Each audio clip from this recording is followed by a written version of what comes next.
tem despontado aí em qualquer documentário de natureza que você assista, elas perfazem assim grande parte do documentário e mostram, né, então o ambiente ou um animal de um outro ângulo que a gente não era acostumado a ver, né? E dentro dessa evolução, né, a nossa taxa de aprendizagem ela despontou demais, né? Essa curva ela subiu de uma maneira, né, incalculável aí com a chegada da era digital. Então você poder ter o review da câmera ali e instantaneamente ver como saiu a foto, né? Para quem se dedica, isso aí é um ganho fenomenal, né? Fora os outros itens, né, tecnológicos como as mídias, né? Cada vez mais você consegue ter mais imagens dentro de um cartão, então é praticamente não é mais limitante, né, a mídia, mas sim a bateria do equipamento. Então todos esses quesitos fazem com que, especialmente na foto sub, que era uma disciplina dificílima, né, as pessoas evoluíam muito dificilmente, né, tinha que ter muita persistência e antigamente muito dinheiro também, não que hoje não tenha que se ter um dinheiro, porque os equipamentos não são baratos ainda, mas muito mais acessíveis do que há 2 décadas atrás.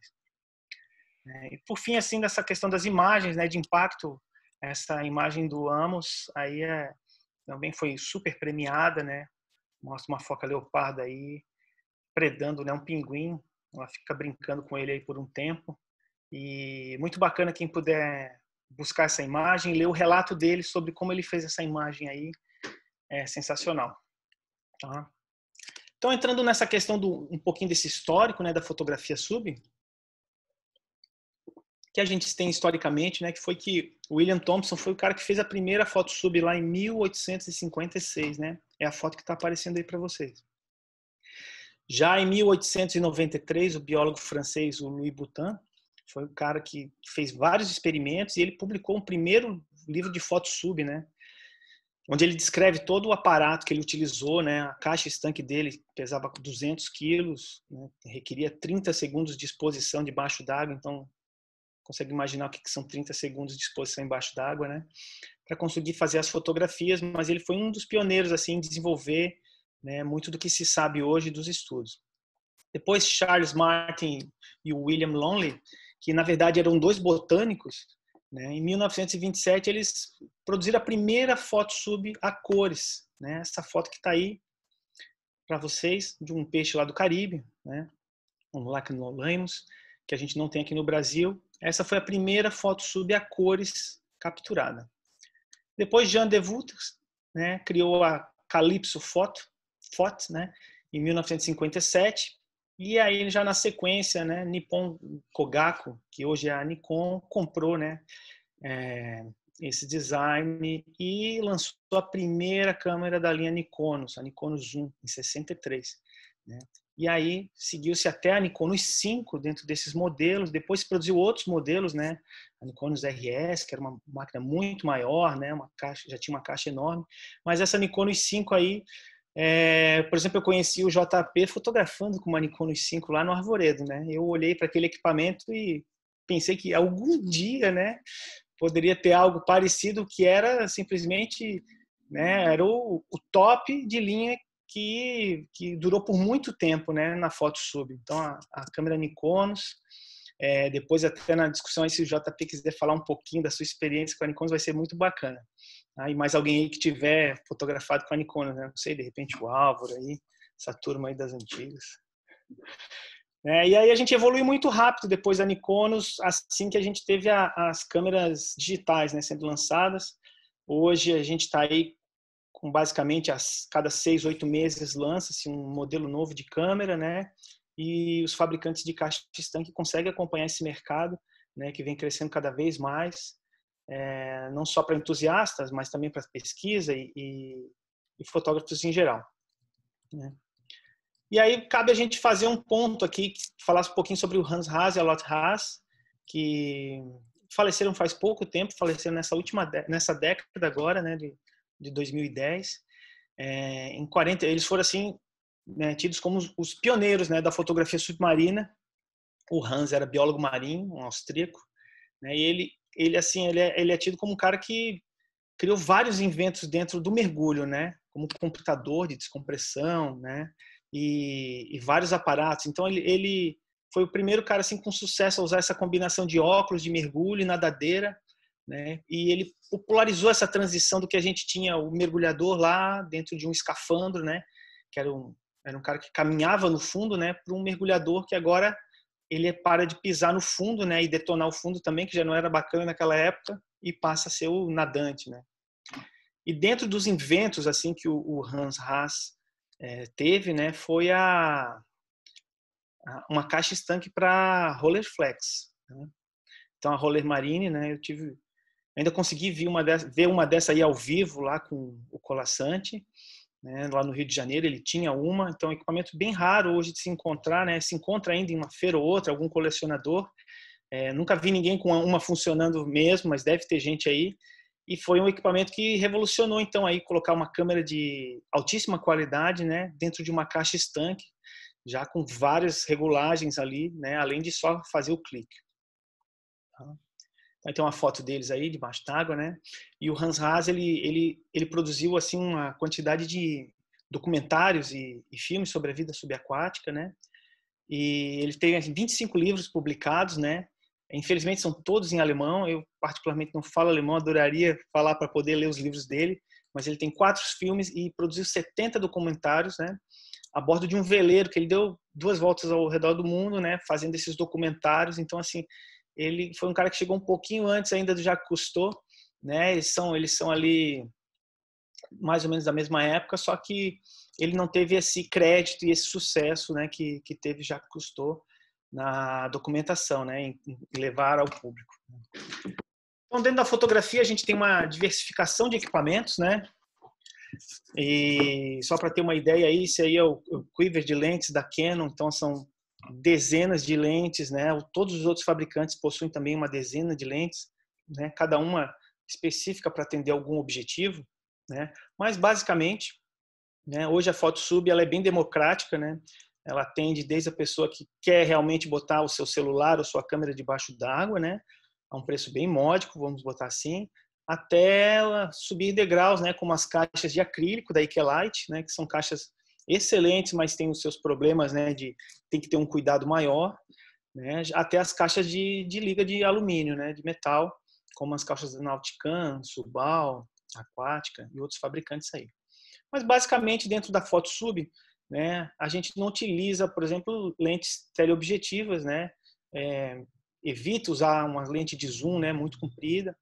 Então, basicamente a gente trabalha com as lentes grande angular, né, que são lentes próprias para registrar o ambiente marinho, uma paisagem, né? A gente quer registrar uma cena, uma grande história, até as macro e as super macros. Então, as macros são as lentes, né, que a gente no último bate-papo da Absub, aí o Faustino deu uma aula espetacular, né?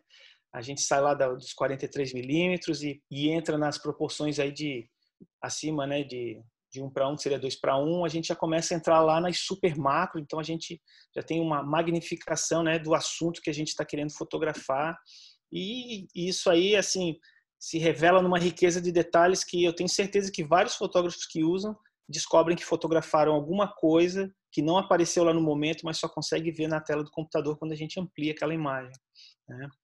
Então, aí só para mostrar para vocês, né, uma super macro aí que tem basicamente 2 centímetros, né, na real essa imagem, e aí a gente tem pelo menos 8 organismos, né, de grandes grupos dentro dessa fotografia aí, né, feita em Portugal, essa foto aí. E a gente tem também, por que não, as duas coisas, né? A grande angular macro também, uma foto aí para dar um efeito bem interessante também, para chamar a atenção de um assunto, né? E é uma tractana enorme, né, para fazer essas fotografias. É um equipamento bem específico, né? A não ser que você tenha uma lente, né, geralmente uma grande angular, né, como nesse caso anterior aqui, né, que isso aqui é uma lente de 8 milímetros, que ela permite você focar, né, praticamente colado no domo da câmera e poder ter esse efeito, né, de ter um assunto, né, em primeiro plano e conseguir mostrar toda a paisagem que tem em volta. Mas aí então quando a gente vai para a ciência, né, onde é que está a fotografia sub, né? Ou a fotografia, vou falar um pouquinho da fotografia também na ciência, né, na conservação. Então, acho que o exemplo mais prático que a gente tem hoje, né, que a gente pode ver, são a geração dos guias, né, de identificação. né? Quem ainda não tem o seu é porque ainda não se interessou tanto, né, em querer saber, identificar, né, aquilo que anda fotografando por aí, né? Ou faz uso de algum colega que pode identificar, mas os guias são assim excelentes para você então entender e começar a ver quem é que você está fotografando, que bicho é aquele, que nude branco é aquele, né? Por que um peixe difere do outro. Então, a fotografia veio aí como um auxiliar, né, no desenho científico, né? Ela não exclui o desenho científico, né, que tem o seu valor aí para poder auxiliar na identificação, principalmente, né, dando destaque para algum caractere, mas ela é uma aliada do desenho científico, né? Então eu vou mostrar aí para vocês uns guias de identificação, né? Esse é o Peixe de Costão Rochoso de Santa Catarina, um livro de 2006, né, sobre o arvoredo. O MARE é um programa de monitoramento ambiental da Rebio do Arvoredo, né, publicado aí pelos pesquisadores da UFSC, então traz também como um guia, né, não só das espécies, mas dos ambientes e das pesquisas que foram desenvolvidas nesse programa, né. Um guia de peixes ornamentais, né. Esse livro saiu pelo IBAMA, ele servia e se prestava principalmente para auxiliar os fiscais, né, que trabalhavam com as importações e exportações de peixe. Então, aí eles identificarem corretamente, saber do que se tratava aquele material, né, aquelas espécies que estavam sendo enviadas ou recebidas.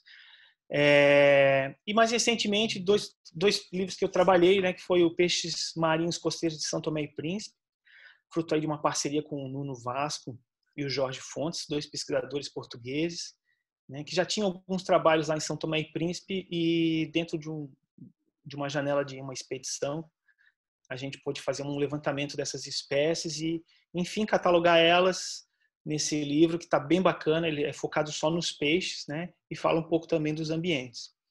E agora, no final do ano, né, 2019, a gente lançou pelo projeto Ilhas do Rio o Guia de Biodiversidade Marinha e Mergulho das Ilhas do Rio. É assim, incrível, né? Como no Rio de Janeiro, né, a gente ainda não tinha um guia sobre mergulho. A gente é bem carente ainda desses materiais aqui no Brasil, diferente de vários outros lugares no mundo, né? Mar Vermelho, Caribe, onde você tem guias, né?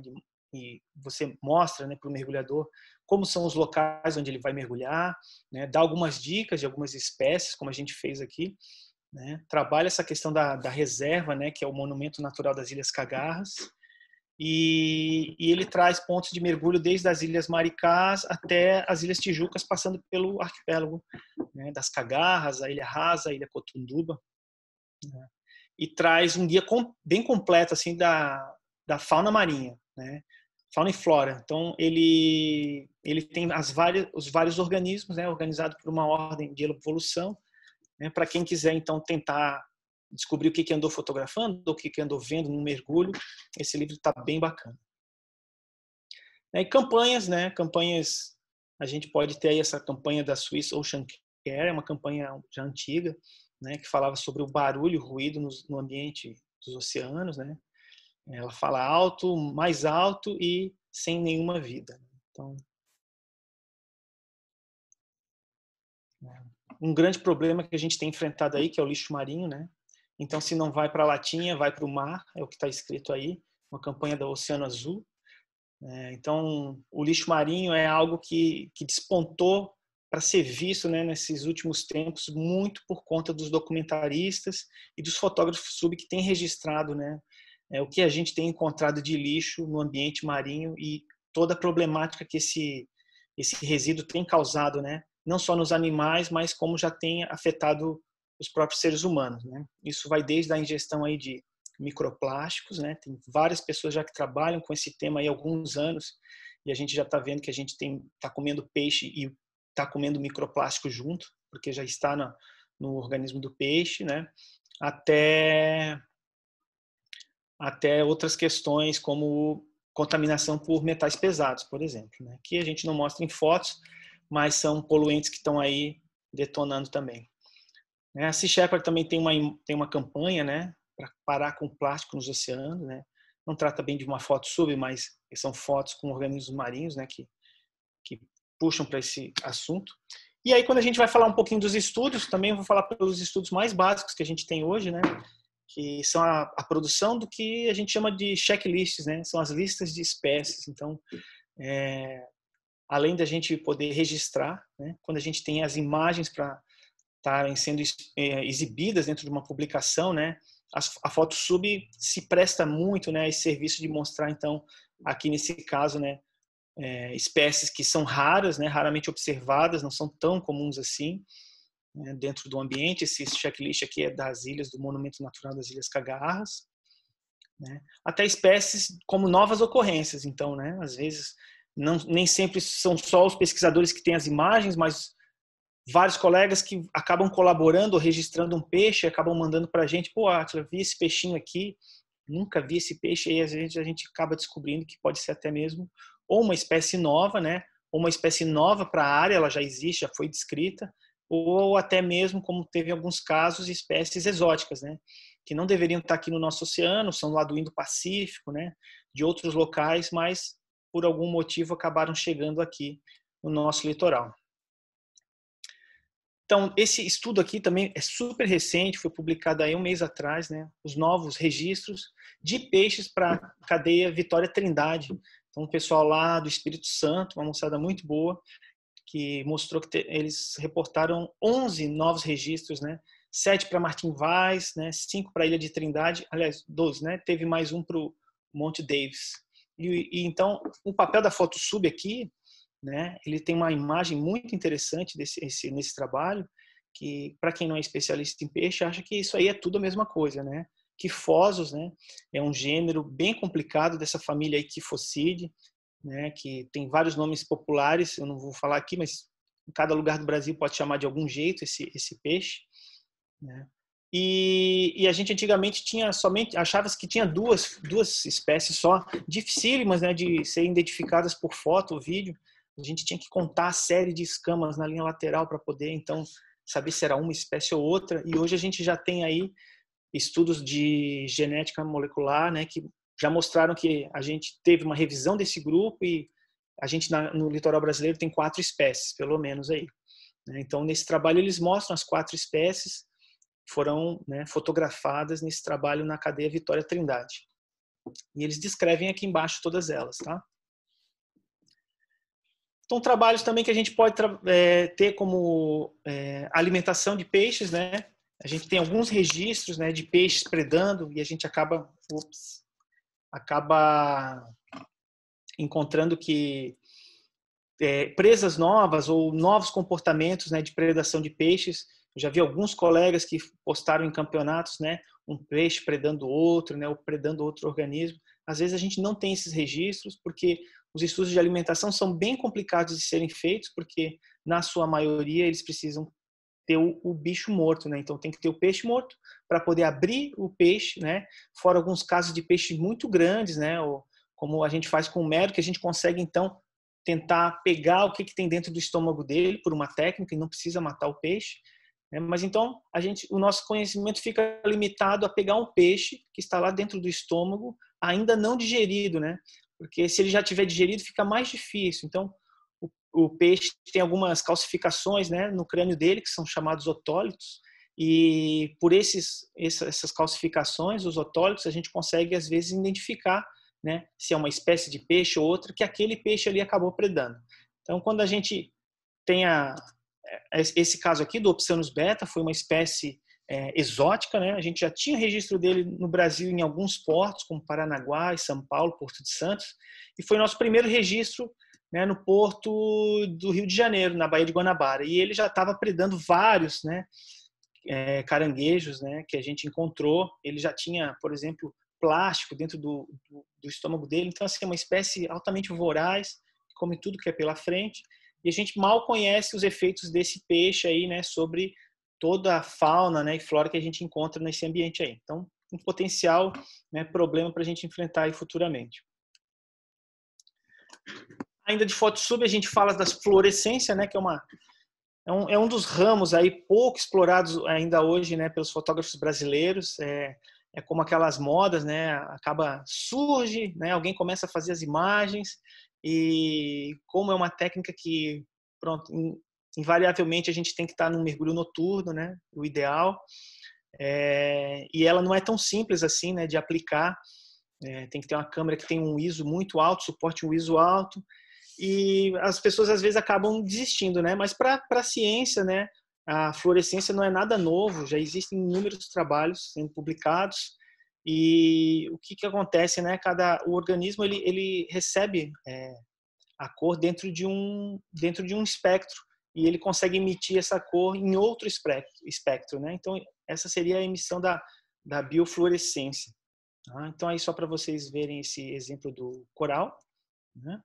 E aí a gente tem aqui dentro do nosso diagrama de espectro, né, de comprimento de onda, está mais ou menos aí onde a gente tem o círculo vermelho, onde se concentra, né, a fluorescência. Então, alguns organismos emitem, outros não. E a gente então está aprendendo ainda muito, né, sobre emitem. E aí, o que isso quer dizer, né? Então, para a gente fazer essa foto de fluorescência hoje em dia, a gente precisa de alguns filtros, né? Um filtro para filtrar então aquele comprimento de onda ali, e outro filtro nas luzes, né, para justamente, né, filtrar a luz branca, né, dos nossos flashes, né, para ter aquele comprimento de onda. Então, o mergulhador vai com uma máscara ali que vocês estão vendo pendurada no segundo braço da caixa estanque. É um filtro que se coloca na frente da máscara, e uma lanterninha, que é uma lanterna que a gente chama de excitação. Então, com a máscara, né, com o filtro e a lanterna, a gente consegue ver que organismos, né, emitem essa biofluorescência para poder então fazer a fotografia. E isso já tem sido usado bastante, né? Aí uma imagem de um polvo, só para ter uma ideia de como é que ele fica, né, com esses filtros.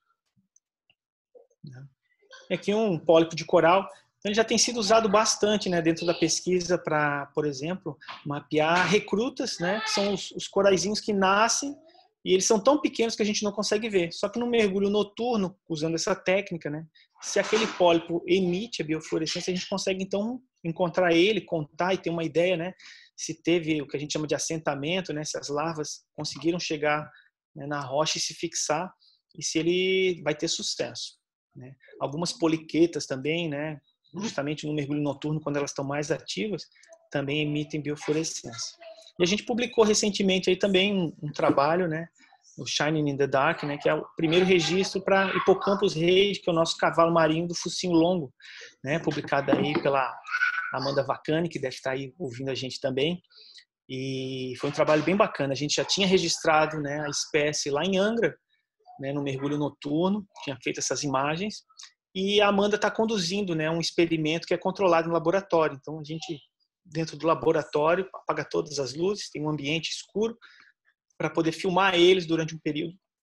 E a Amanda está estudando a interação entre macho e fêmea, né, com a excitação da biofluorescência. Entender um pouquinho qual é o papel dessa biofluorescência na comunicação, que é utilizada por alguns organismos já, a gente não conhece ainda, do cavalo marinho. Então, o bacana é que a gente registrou, né, a fluorescência nesses tons vermelho e verde, tanto em indivíduos adultos, quanto em jovens, e quanto os neonatos também. Vocês conseguem ver ali na fileira do meio, na direita, né, a foto dos jovens cavalos marinhos, que tem quase uma semana, esses cavalos marinhos, e eles já começam a apresentar, então, né, essa emissão da biofluorescência.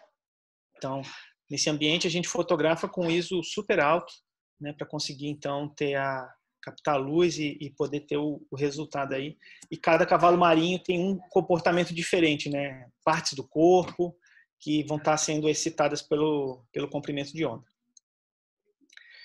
Eu vou falar um pouquinho do Meros do Brasil, né, que é um projeto que eu tenho trabalhado aí desde 2001, né, quando surgiu o projeto, 2001, 2002. Né, ele é um projeto que teve o patrocínio da Petrobras, por um programa que é o Petrobras Socioambiental. Finalizou agora a sua terceiro ciclo de patrocínio, né? E se Deus quiser vai para o quarto, né? Se der tudo certo aí. E o Mero é uma grande garopa, na verdade, né? Que a gente tem em todo o Atlântico, né? Da costa lá da Carolina do Norte até Santa Catarina, tem praticamente no Brasil todo, exceto o Rio Grande do Sul.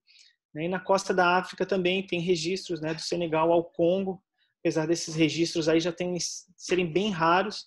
E lá é um ponto onde a gente ainda não amostrou, né? Não conhece esse mero de lá, e gostaria muito de conhecer também, começar a ver.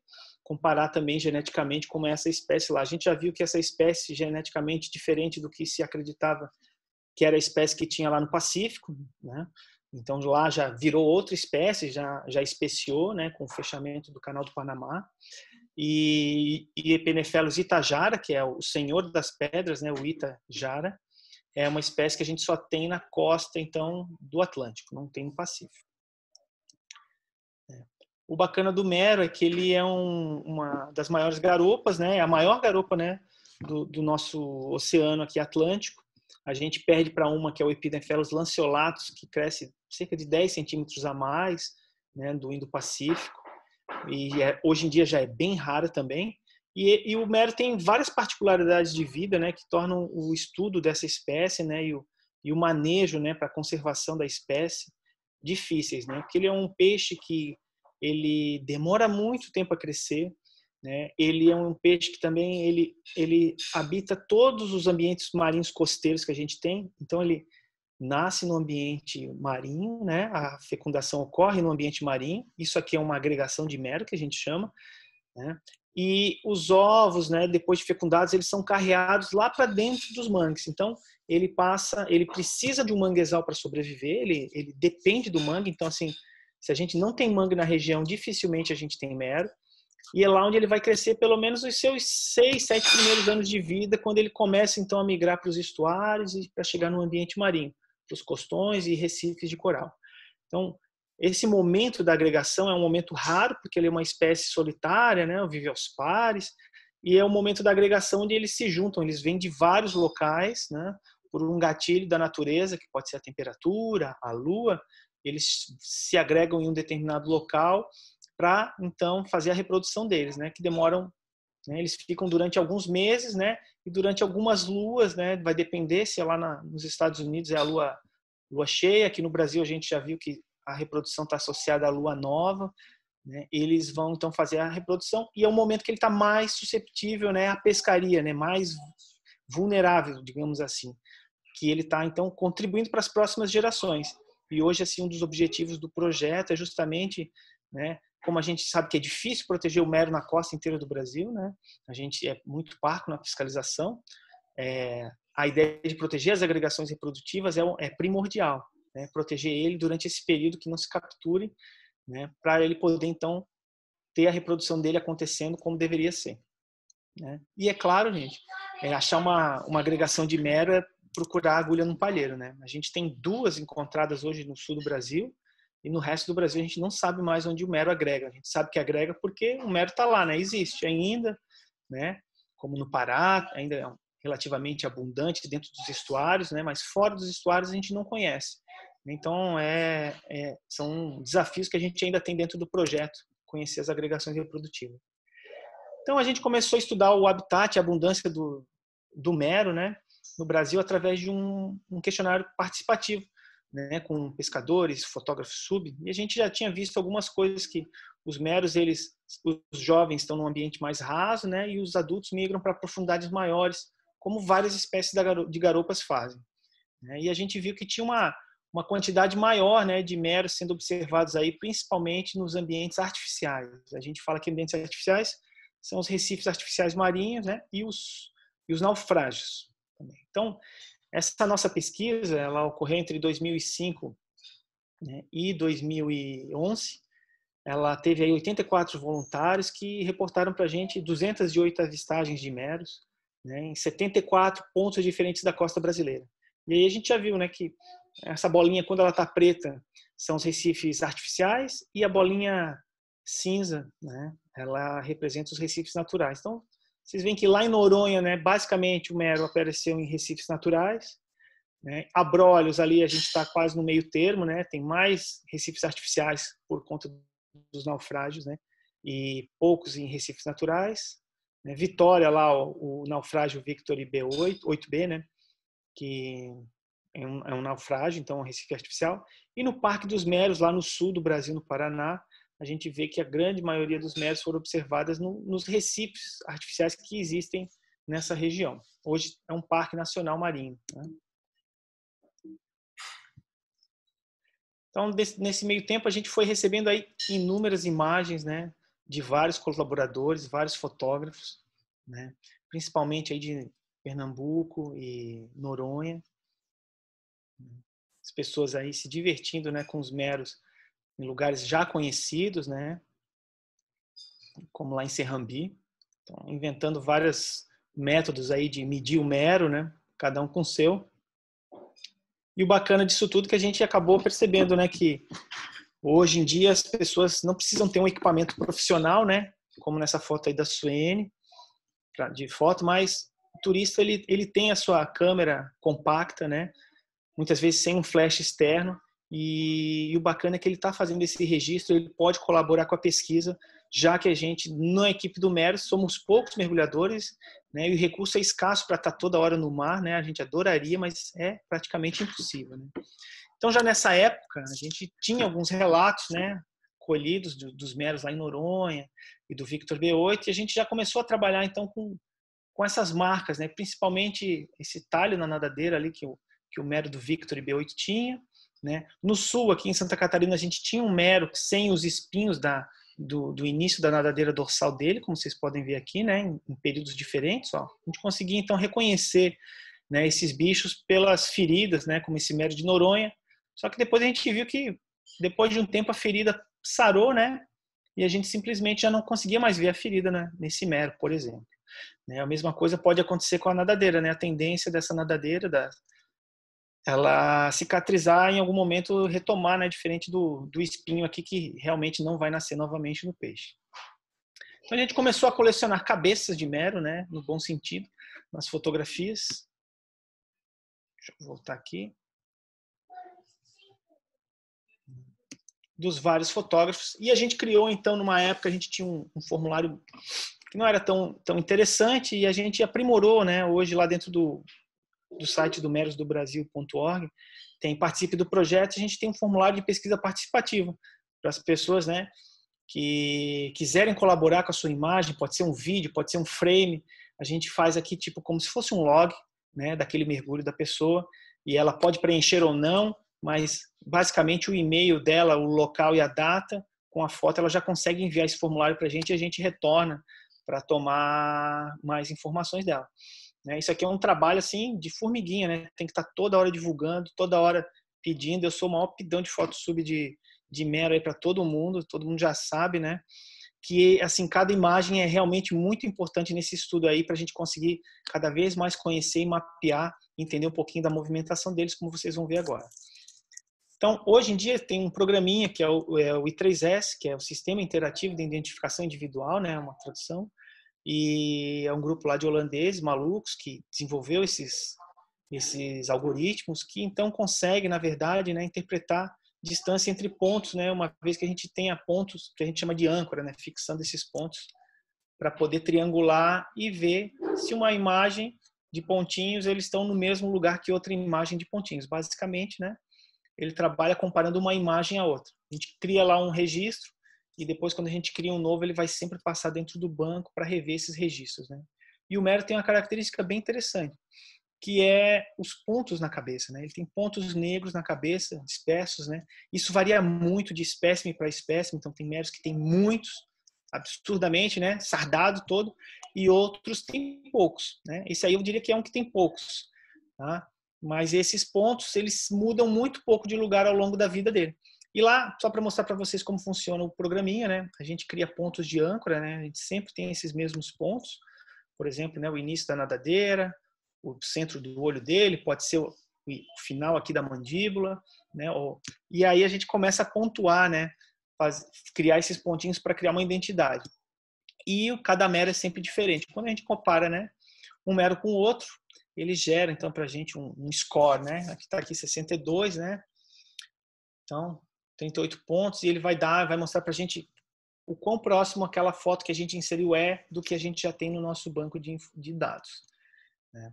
Então a gente começou lá a brincar, né, com Noronha. Noronha, várias pessoas aqui já mergulharam por lá, né? Famosa também pelo surf, né? Um paraíso aqui no nosso litoral. A gente tem o parque, né, marinho de Noronha. E Noronha tem inúmeros pontos de mergulho, né? Tem mergulho o ano inteiro, né? Ou é num lado da ilha, ou é no outro lado da ilha. E isso, é claro, é ótimo para a gente, porque a gente consegue sempre, então, estar tendo algum tipo de informação. Né?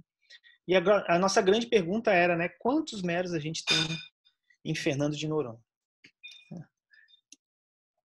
Então a gente começou a mapear né, o que a gente tinha de registros, né? E assim eu tenho que fazer aqui um agradecimento à Zaira, né? E ao Engo, né? Por conta da organização deles, né? Aqui do banco de imagens deles, né? Que a Alice tinha esse banco também todo organizadinho, né? Dentro de uma plataforma que era o Lightroom. Então todas as imagens, quando vinham de um dia de mergulho, né? Elas eram inseridas dentro do banco e já catalogadas os keywords, né? As tags dela. Então botava lá o nome do local, né? O mergulhador. E é claro, uma empresa que se presta a vender imagem, né, para o turista, ela tem que estar bem organizada para o turista chegar lá 4, 5 dias depois, saber, meu mergulho foi no dia tal e foi em tal ponto e rapidamente achar aquilo ali. Né? Então, isso facilita muito a vida do fotógrafo, né, ter um banco de imagens organizado. Né? Não que eu seja um exemplo, mas eu confesso que eu tento, eu luto com isso também, mas a gente tem que manter tudo organizado, isso facilita um monte. Então, só nessa primeira olhada nesse banco, né, da Oengo, que ele compreende um período de 2004 a 2013, e a gente teve meros ocorrendo em 11 pontos do arquipélago de Fernando de Noronha. E basicamente, né, a nossa frequência, né, onde é que a gente vê mais mero lá em Noronha, né, durante esse período? Foi na Ilha do Meio e na Caverna da Sapata. Né? Quem já mergulhou com mero lá, muito provavelmente viu o mero ou na Ilha do Meio ou na Caverna da Sapata. Né? Mas também pode ter visto no Pontal do Norte, né? Ou no Ilhéu do Frade, aí tem 2 e 4% das ocorrências desses meros por lá. Então a gente montou um baita diagrama aqui, né? Isso aqui foi tudo na mão, né? Frente aos resultados que a gente já tinha de observar. E só para vocês entenderem melhor, né? O que mostra esse diagrama, né? Então a gente tem uma imagem do mero e ele está circulado por uma cor, né? Então essa cor representa o mesmo indivíduo, né? Enquanto as bolinhas representam o dia do mês, né? Ali como eu tenho 2004 abril, no dia 30, né? E a cor representa, né? Um desses 11 pontos aqui, né? Ou a Caverna da Sapata, que é a laranja, né? A Ressurreta, que é um lilás, Buraco do Cação, cinza, e por aí vai. Então, dentro disso aqui, só para mostrar para vocês as nossas análises, pegando o primeiro mero ali, né? Ele apareceu lá no dia 30 de abril, e posteriormente ele foi fotografado novamente lá ó, em novembro, no dia 13, depois no dia 29, tudo na bolinha laranja, né? Caverna da Sapata. Depois ele foi visto lá em maio de 2005 e o último dia que ele foi observado foi em 27 de abril de 2006. Depois ele desaparece dos registros, não se tem mais registros desse mero por lá. Um outro mero, esse verdinho, ó, que começa lá em maio de 2004, lá no dia 8, ele foi visto lá na Ressurreta.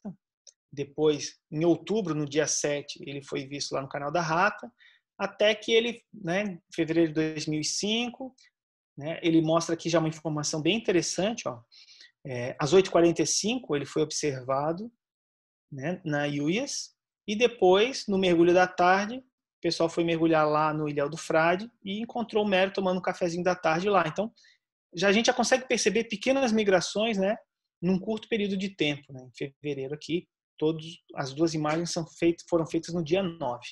Né? E lá em agosto de 2005, no dia 18, foi a última vez que ele também foi visto e ele já não aparece mais. Né? Então aqui esse caso do cafezinho no Ilhéu do Frade, né? Aproximadamente 4 quilômetros esse mero nadou para chegar lá. Né? É claro, a gente não tem essa informação, não sabe se ele nadou em linha reta, se ele foi pelo litoral, mas enfim, ele chegou lá e a gente tem essa certeza. E depois a gente vai continuando com outros espécimes, né? Até que lá no dia 12, deixa eu só ver aqui, de dezembro, a gente começa a ver um mero aí, que é esse lilás, e ele vai perdurando aqui por 2008, só aparece ele. Ó, 2009 também, só aparece esse mero, né? Passa 2010 todo, né? Aparecendo só esse mero, e ele dá umas migradas, como pode ver aqui, né? Buracos, cagarras rasas, volta lá para Sapata, né? 7 de agosto está lá na Caverna da Sapata, no dia 11 ele já migra lá para o Ilha do Meio, tá? E por aí vai. Então, ao longo vocês percebem que aqui a gente começa a registrar mais ele, né? Ao longo de setembro, outubro, novembro, né? 2011 também, né? Esse mero é o mero que domina, os outros simplesmente desaparecem, né? E a gente tem situações engraçadas aqui, né? Como em dezembro aqui do ano de 2011, por exemplo. Né? No dia 5 ele foi observado lá na Ilha do Meio. No dia 11, né? 6 dias depois, praticamente, lá na caverna da Sapata. E depois ele volta, né? Não sabe se isso é uma migração do Natal, né? Ele está decidindo por onde é que ele vai passar o Natal dele. Mas, enfim, até que em maio, no dia 9 de maio de 2013, a gente tem o último registro de mero que a gente tinha do banco de imagens lá da Wangle. Né? Então, fez aí 51 meses e a gente conseguiu identificar a ocorrência de 6 meros nesse período. Né? Hoje o projeto assim revisitou lá, né, no início desse ano, né, na busca de novos registros, né, principalmente de 2013 para cá, a gente já está com algum pacote de imagens que estão para ser analisadas e a gente poder completar essa historinha do mero lá em Fernando de Noronha. Né? E eu tive alguns contatos, né, que tinham fotos em slide ainda antes de 2003, 2004, para a gente conseguir então ver, né, porque havia um mero lá na Corveta. Então a gente conseguir, esses são registros que eu ainda não tenho, mas são bem interessantes se vocês conhecerem, né, pessoas que possam colaborar com imagens mais antigas. Isso aí seria excepcional. Eu sei que vai ser mais raro, mas excepcional para os resultados do projeto, a gente entender mais do mero. Então, quando a gente vai lá para o naufrágio de Marte, em Serrambi, né, que lá é a galinha dos ovos de ouro, né, do pessoal por lá, os 2 meros que tem lá são a vedete, né, as vedetes. Então, a gente tem aqui um mero, né, que ele foi analisado aqui.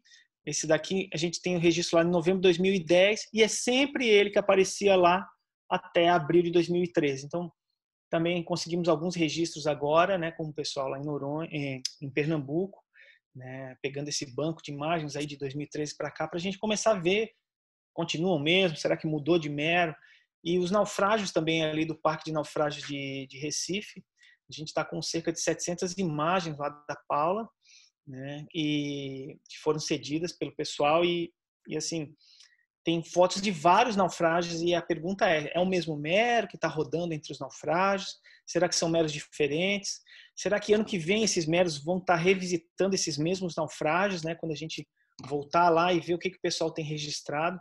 Então, são trabalhos bem interessantes, né? Que o custo-benefício ele é bem interessante também porque, de outra maneira, para a gente entender essas movimentações do mero, a gente ter que trabalhar com telemetria.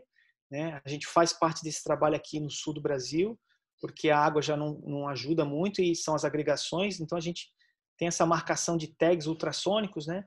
Que são bem caros e bem limitados, né? A nossa abrangência. Então, cada receptor, né, cerca de $5.000 custa e a gente tem que instalar lá no fundo para ele, né, saber se o mero que está marcado, tagueado, que a gente chama, né, ele vai passar por aquele lugar ou não. E a gente corre todo o risco, né, de perder esse equipamento, de ser arrastado por um barco, né, de alguém lá mexer e tirar por curiosidade. Então é um trabalho é uma outra linha de trabalho que vem responder também perguntas sobre a população, né, a gente entender quem são os meros, qual é esse grau de revisitação desses locais, se são os mesmos meros que aparecem na agregação ou não. Então, quem tiver fotos sub de mero, gente, vai lá, entra no merosdobrasil.org. Já de cara vai encontrar o formulário da pesquisa participativa. Viu o mero, conta pra gente. Se tiver qualquer dificuldade de anexar lá e mandar o registro, pode mandar para mim também. A gente está guardando todos esses registros, né? A gente agradece demais todos os fotógrafos e a boa vontade de todo mundo em colaborar com a pesquisa. A gente sabe que é muito importante e muito valiosa e a gente sempre divulga, acredita as imagens também, ajuda nas campanhas de divulgação também do projeto. Né? Por fim, aqui para a gente ir finalizando, né? Vou falar um pouquinho do vídeo, né? Que é uma das tecnologias que a gente tem usado, né? Não estamos ainda com a GoPro Hero Black, mas com as várias GoPros que surgiram aí ao longo dessa trajetória, né? Mas é um equipamento, né? Que ele é uma derivação. Hoje a gente tem os Bruves, né? Que são as câmeras escadas, câmeras remotas escadas. E essa câmera é uma câmera que é uma variação, né? Nada mais é do que uma variação do que seria um Bruve, né? Que Bruve significa Baited Remote Underwater Video. E essa é uma câmera que ela gira em 360 graus e tem uma série de vantagens também, como também tem as desvantagens, né, de qualquer método de estudo, mas faz uso da imagem, do vídeo, a gente captura frames para analisar o que a gente está vendo lá. Ela é interessante que ela simula uma técnica, né, de coleta de dados, que é o censo estacionário. Então, o mergulhador ele gira em torno de um cilindro imaginário que ele mede, contando e quantificando as espécies que ele encontra ali. Então, aquilo ali, né, vira uma unidade amostral, que a gente chama, né? A gente tem que ter várias dessas para poder ter uma ideia de como é a composição de espécies, tamanho das espécies em cada um desses pontos que a gente faz. E esse trabalho a gente está fazendo no Monumento Natural das Ilhas Cagarras pelo projeto Ilhas do Rio. Vou mostrar um videozinho, então, aqui. Deixa eu ver se ele vai entrar aqui na tela, que eu vou ter que compartilhar. É um vídeo bem curtinho, de 2 minutos, só para mostrar a técnica, vai ser melhor do que eu ficar falando para vocês. Compartilhar. Deixa eu ver aqui. Entrou aí? Entrou. Joia.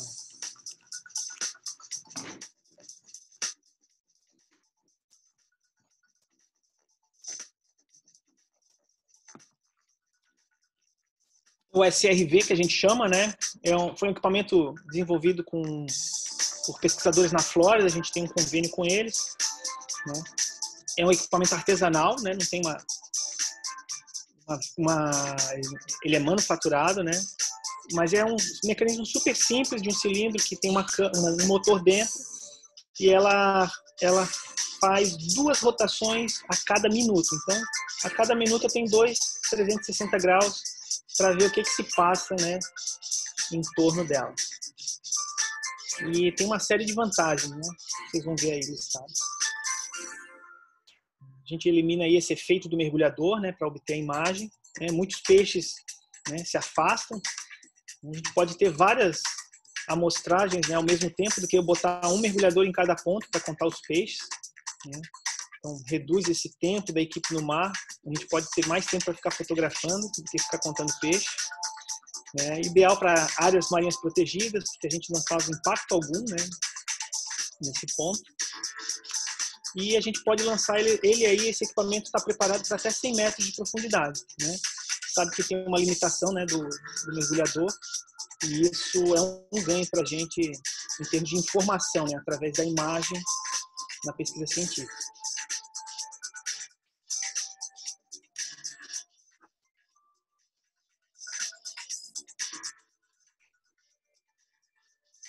Hoje a gente conta aí, né, com cerca de 203 espécies já identificadas. 135 dessas aí estão lá, né, foram observadas dentro das cagarras, no Monumento Natural. Para a gente observar cardumes, né, é bem raro, né.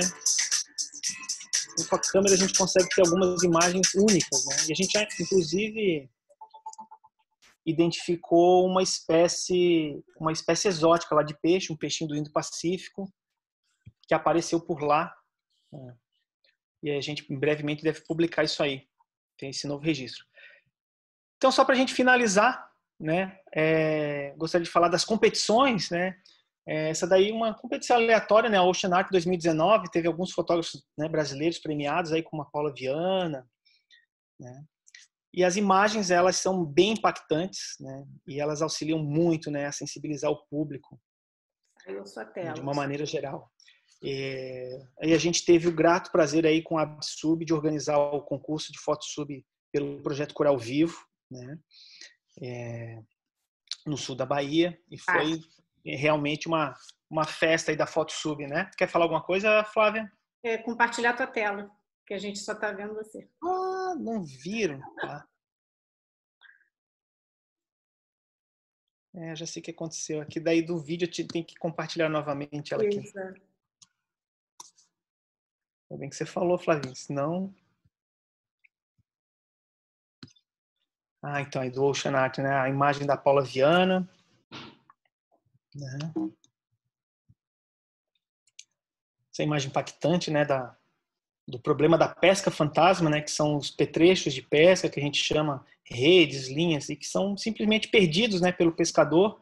Né? Às vezes não é nem intencional, mas se perde na hora de recolher. E esses petrechos continuam lá pescando até que eles se degradem, né? E você sabe, o nylon dura muito tempo no ambiente marinho, né? E aí aqui o concurso, né, Coral Vivo de Fotosub, que a gente organizou junto com a Absub, né? E foi isso aí, né? Uma grande festa da FotoSub, né? Reunindo um monte de gente bacana, amigos, novos amigos, né? Todo mundo em prol aí de obter imagens belíssimas, né? Foi tirar leite de pedra lá porque as condições não ajudaram, né? Mas enfim, mais do que isso, é ter as pessoas unidas em prol, né? Desses objetivos de conservação, poder produzir imagens bacanas, a troca de experiências, né? Eu acho que o Faustino também falou muito, né? Lá na live dele sobre a importância, né, de estar numa competição, de não só você também estar elevando o seu nível para, claro, competir, né, mas a troca de informações, de equipamentos que você tem aí dentro de um campeonato, ela não tem workshop que valha um campeonato de FotoSub para você trocar ideia, conhecer gente, fazer coisas bacanas. E era isso aí, pessoal. Podemos abrir aí para a nossa conversa. Pronto. Veio todo mundo ativado. Muito obrigada pela colaboração. Foi maravilhoso na história da evolução da fotografia e também na pesquisa científica, né?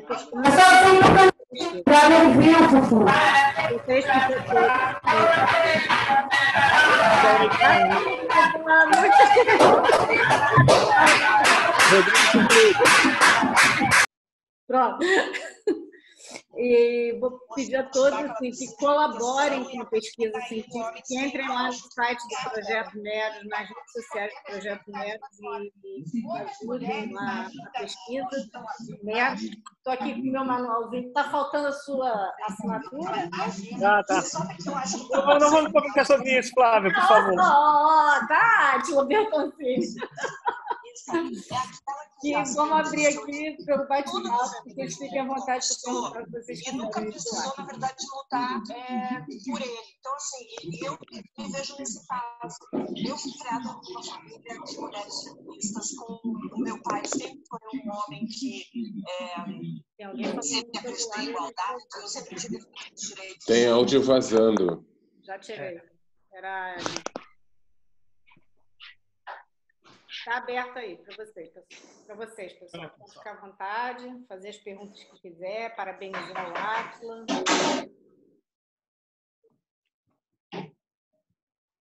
Ninguém vai falar nada?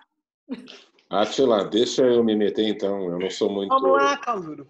Conte a sua saga Qual aí. a sua experiência com a Nikon? Pois é, hoje me causou uma alegria diferente, porque agora o Átila tocou no assunto de chegar para mergulhar no Arvoredo e eu estar com a Nikonos, e casualmente ainda estou com a Nikonos aqui, ainda tenho ela. Dizer que eu não a minha velha Nikonos de guerra, uma lente de 18mm da Cianci, que é bárbara, fazia imagens maravilhosas, e um bom flashzinho que eu usava para fazer macrofotografia em cima da Nikonos, assim, ó. Que saudade desse tempo onde o equipamento todo cabia numa maletinha da Pelican pequena. E de manhã eu ainda conversando com a Diana lá da pousada Jamanta lá de Angra, ela me pediu algumas fotos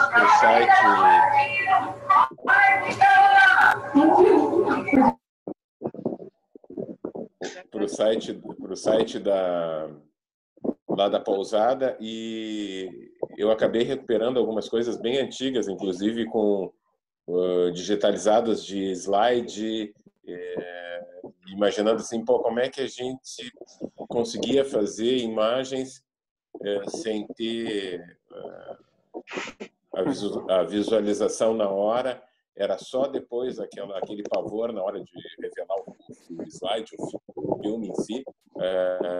E aí tu toca no assunto da Nikonos, cara, eu estou me sentindo muito velho, tá pesando meus ombros. Mas Papai Noel. Bom. Pois é. Mas é bom É bom a gente recordar, eu acho que tudo isso é uma bagagem, tudo isso é experiência. Eu estou falando em mero, eu lembro que eu fiz uma filmagem com uma filmadora sub que não era minha, era do Rogério Rúpulo. Provavelmente isso foi lá por 98, 99 e por aí, de um mero fantástico, que eu botei a câmera na cara dele e ele estava no saco do capim, na parte, seria o mar de fora do Arvoredo. Eu até vou conversar com a Denise para ver se de repente ela ainda tem essas fitas, para ver se a gente consegue recuperar alguma coisa para te mandar. Bacana. Poxa, muito bacana. Raríssimo aí, né, os registros de mero aqui no Arvoredo, né? Desse tempo aí que você começou a mergulhar ali, né, ter registro de foto. Eu vou te dizer que eu só lembro dessa vez. E por sorte eu estava com a filmadora na mão. E aí eu entendi o porquê é tão criminoso abater esse bicho através de uma pesca com cilindro. Porque ele simplesmente estava cagando e andando para que eu estava na frente dele. Assim como eu estava com uma caixa estanque com a filmadora, eu poderia estar com um arpão na frente. Sim. E ele estava ali paradinho, de boa na dele. Foi uma experiência fantástica, fantástica. Mas foi a única também no Arvoredo, foi a única. E tem muito tempo isso, cara. Não sei o que, década de 90? Isso deve ter sido por 96, 97. Peraí. Eu comecei a mergulhar em 95, foi logo depois que eu comecei a mergulhar. Eu acho que eu ainda não tinha câmera, ou se tinha naquele mergulho, eu acabei optando em descer com a filmadora. Quem tinha equipamento era o Rogério. Mas vai lá, é só uma pequena contribuição. Eu estou aqui mais para ouvir.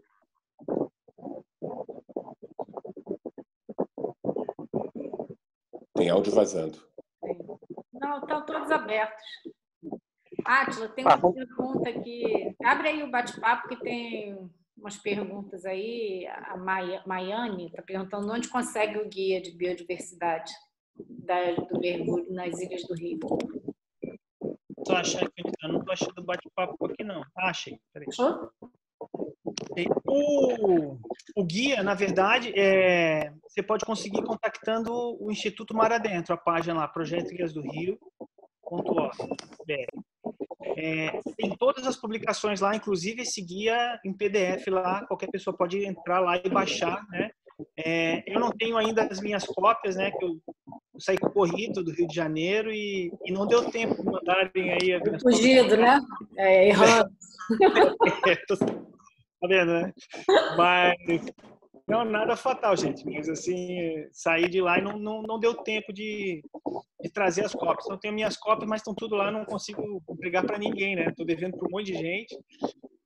Mas entrando em contato lá com o Instituto, você consegue obter uma cópia sim. Ela perguntou quem são os predadores do Meros. Os homens. Em geral, assim, o mero, né, depois que ele atinge um certo tamanho, né, o mero ele amadurece sexualmente, ele começa a participar daquela agregação reprodutiva efetivamente a partir dos 6, 7 anos de vida, né, quando ele está lá com 1 metro, 1,10 m mais ou menos. Essa é a informação que a gente tem hoje. Então, depois disso, dificilmente, né, algum predador consegue abocanhar ele, né, fora um tubarão, alguma coisa assim. Mas é raríssimo, né? A gente tem registro do próprio mero comendo tubarão, né? Filhote de tubarão. Lá em Noronha tem essa imagem, né? Até poder ter colocado essa imagem para mostrar para vocês como esses registros, né, esporádicos, assim, eles contribuem para a gente, né, imaginar que o mero come tubarão, né? Então foi no mergulho noturno, se não me engano, na Ressurreta e iluminaram, né? O mero viu aquele tubarão né, passando e dando bobeira, e ele foi lá, abocanhou. Tem a foto do bicho lá dentro da boca dele. E de hábitos alimentares do Mero, assim, já teve até tartaruga, casco de tartaruga, então ele é bem oportunista, né? Ele é o que a gente chama de um predador que caça por emboscada. Ele fica lá paradinho, né? Tentando se camuflar mesmo como se ele fosse uma pedra, assim, já tem gente que passa por um mero batido e não vê por conta desse comportamento dele. E aí, principalmente moluscos, né? Polvo e tal, que passa próximo dele. Ele é um mau nadador, então ele dá aquela explosão, né? Muito rápida. E aí ele não tem energia para perseguir, né? Tanto, mas essa explosão é muito rápida. Ele tem um sistema que ele movimenta, né? O opérculo dele, né? Que é ali onde estão guardadas as brânquias, muito rápido, e faz esse deslocamento de água, né? E suga literalmente a presa para dentro da barriga dele. Mas predador hoje em dia mesmo só o homem. O Marco Ferreira está perguntando uma sugestão de câmera DSLR para quem está começando. Sugestão de câmera DSLR. Assim, eu, como vários fotógrafos aqui, a gente sempre, né, recebe essa pergunta, né? E a resposta é assim, depende de quanto você quer investir, né? Hoje, qualquer linha de câmera, né, existem as linhas, né, que eles chamam de prosumer, né, que é o consumidor, né, é aquela pessoa que consegue desembolsar $1.000 ali por uma câmera, né, nessa casa dos 800 aos 1.300, e aí depois começam a subir essa escada aí para os $4.000, $3.000, né, as câmeras uma outra linha, né? Até as consideradas profissionais que estão lá na casa dos $6.000. Mas é tudo muito dessa questão de quanto você quer investir, né? Porque não dá para pensar em investir isoladamente, né? Você tem que, se você quer realmente começar, tem que ter um kit básico, né? Então tem que ter a câmera, a caixa estanque, né? Um conjunto de flash, se possível, já dá para começar a brincar bastante, né? Se não tiver flash também já dá para fazer muita coisa, mas se você quiser, né, evoluir, né? Então, tem aí inúmeras pessoas aí que estão sempre trocando de equipamento, então de repente um equipamento de segunda mão também pode ser muito interessante, né? E aí depende do orçamento, né? E assim, a verdade é que depende do orçamento hoje em dia.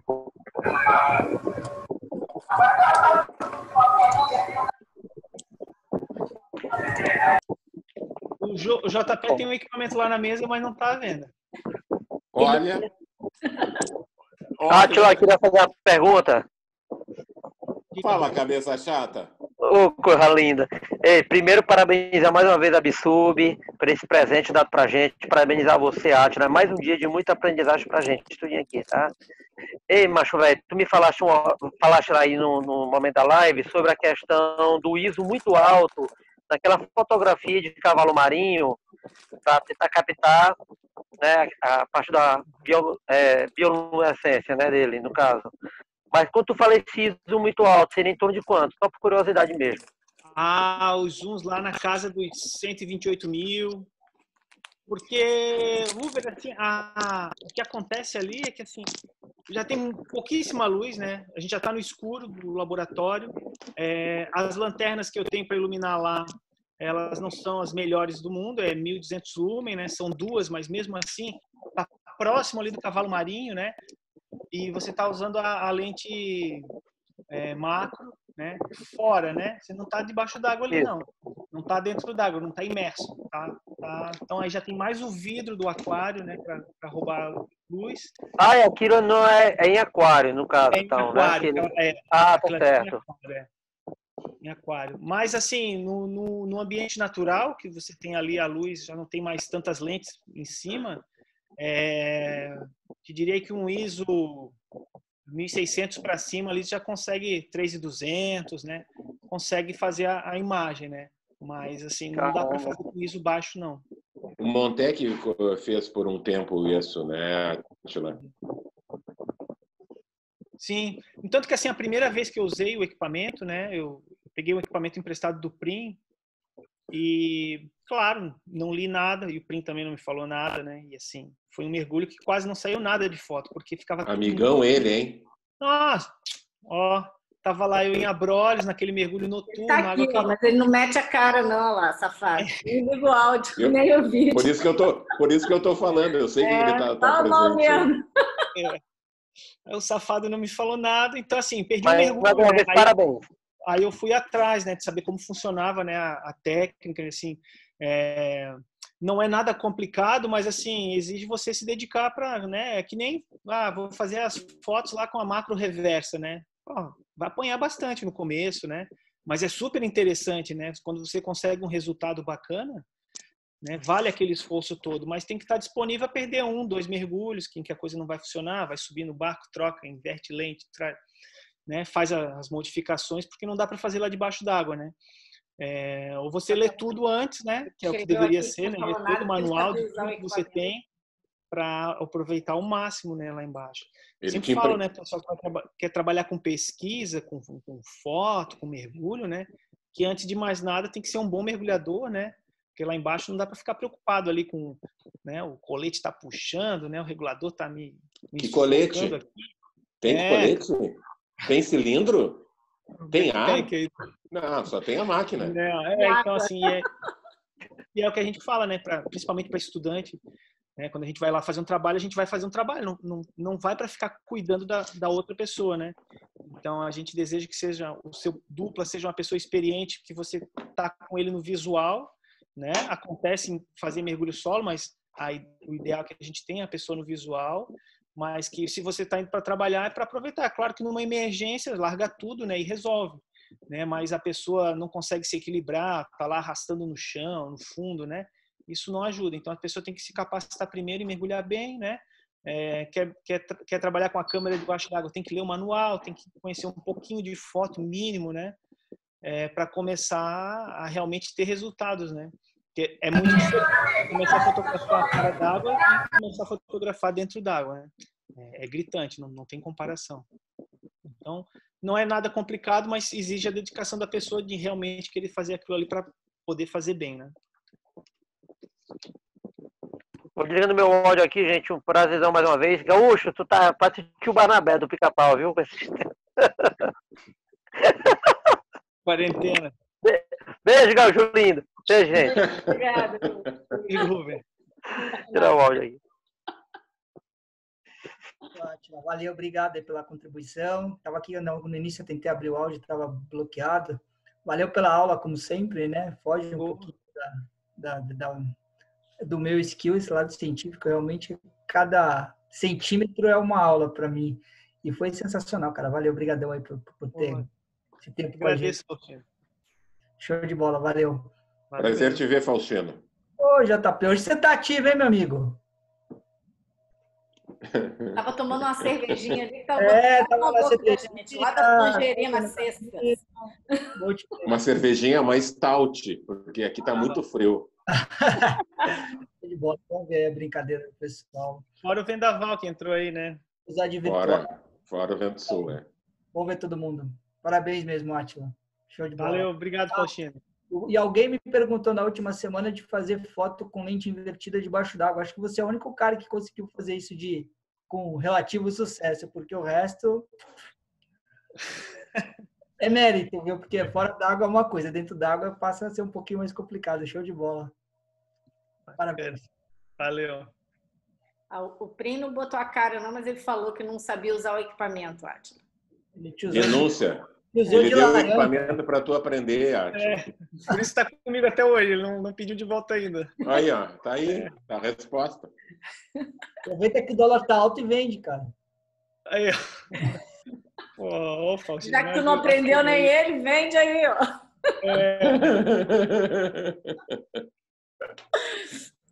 Ai, gente, muito bom. Mais alguém quer perguntar, participar? Márcio está sempre nas nossas lives. Boa noite. Boa noite. Boa noite. Então, dá os parabéns aí pro Átila, para a Absub, né?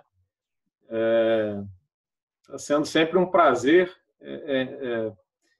Eu tenho visto aqui muitas pessoas que eu conhecia somente pelas reportagens, né? Eu era assinante da revista Mergulho, então eu vi muitos de vocês nas reportagens. Hoje é um prazer, né, tá acompanhando as lives de todos vocês aí, né? Ruver, Átila, Marcelo, pessoal da Absub, né? Então, estou aprendendo muito. Né? Eu mergulho há muitos anos, mas há pouco tempo eu comecei a me interessar pela foto sub, né? E agora pretendo me enveredar cada vez mais aí por esse mundo aí de fotografia no nosso mergulho. Bom demais, né? Estar junto com vocês. E parabéns. Bem-vindo, a cachaça é boa. Os projetos muito relevantes. Oi? Bem-vindo, a cachaça é boa. Demais. E a tequila também. Ah, sim, né, JP? Muito bom, gente. Pós-tequila também, ó. Oh! Que vergonha! Adolfo Cássio. Opa! Bota para fora a história aí. Isso aí é uma outra live. São só os bastidores. Os bastidores dos campeonatos. O que acontece em Guarapari morre em Guarapari. Muito bem, Álvaro. Já tem um aí se manifestando, viu? Gente, é isso. Então, muito obrigada a todos pela participação. A live vai ficar gravada lá no YouTube. E qualquer dúvida, é só acessar aí o Átila Super Acessível. O Instagram dele é @atilapeixe. E ele tira aí as dúvidas de vocês, tá? Nossa presença internacional aqui, o Nuno está aqui. Obrigada, Nuno, pela presença. Gente, um beijo grande, então. Fiquem bem. E eu vou um abraço em vocês, beijão grande. Grande. Tudo de bom, Valeu, viu, pessoal. Um tchau, abraço. tchau. Tchau, tchau. Tchau, tchau.